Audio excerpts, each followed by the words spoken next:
Hey guys, welcome back to another episode of Grave Reviews. My name is Chris, and today I've checked out the movie Children of Sin. That's right, this one is directed by Christopher Wesley Moore. I don't know why I said Christopher that way, because that's the way. That's my name too? So you think I could say it right? I don't even. And this movie's about these two siblings who try to get away from their abusive stepfather and end up falling into this religious cult who's run by the religious zealot Mary Esther. And then some slasher-esque hijinks ensue. So,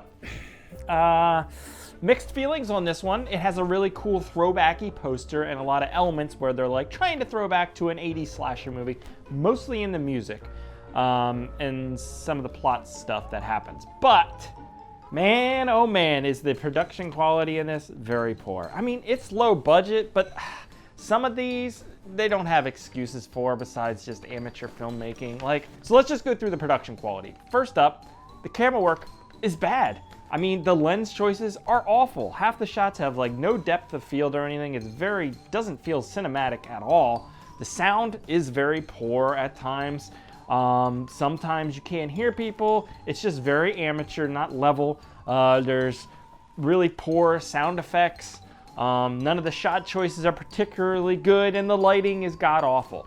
So this movie is just not very good to look at, which is rough because it's a visual medium, and you want that to look good. The music, though, it's cheesy, but it feels 80s slashery at times, so I think they nailed the vibe with that aspect.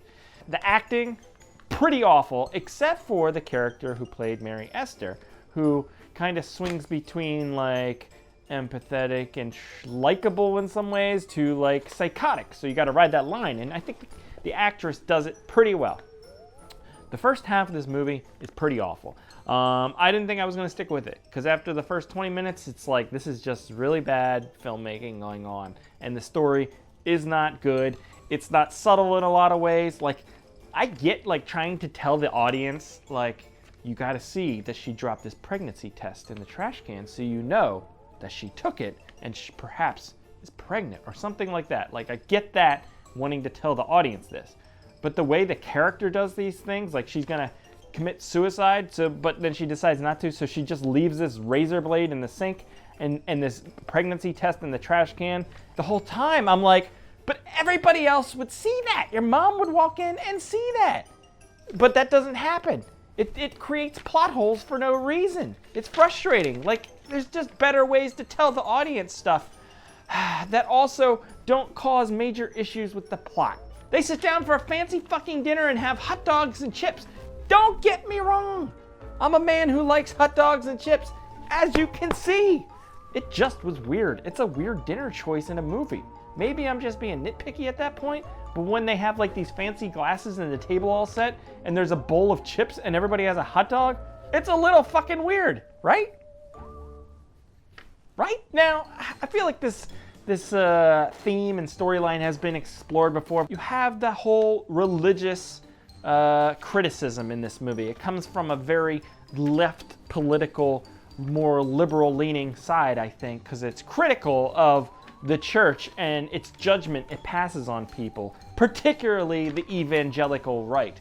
And honestly, I'm on board with that because I don't care for religious fanatics either, because I'm not religious at all. I've never really been to church. I've never read the Bible. I did read Harry Potter, all of them. Okay, I didn't read them all, but I have seen all the movies, so I feel like it counts for something.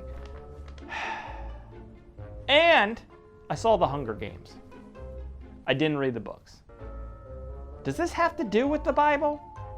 Probably not, so I don't know why I'm saying it. Anyways, let's continue. There's some thematic explorations of morality and who deems what's moral and what makes someone moral. And in the end, it becomes a pretty, mindless slasher. But by the end, there are some fun kill sequences and stuff that match that 80s vibe they're going for. If only aesthetically it could have matched the 80s vibe, and they could have cut about 25 minutes from the opening of this movie, it would have been a much better time.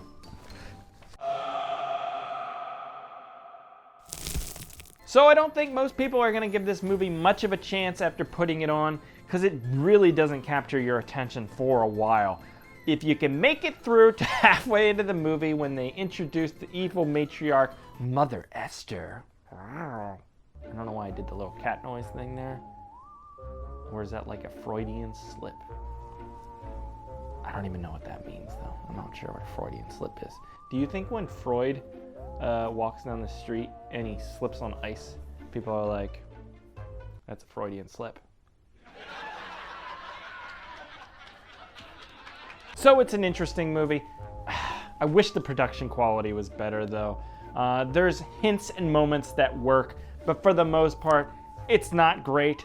I think there's potential here in the director, and I don't know. I'm a little torn on this, honestly, because I wanted to like it more than I did.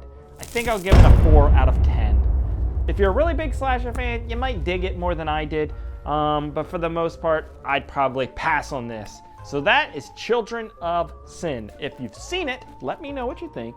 Let me know what I should be watching, and I'll catch you here next time, guys. Goodbye.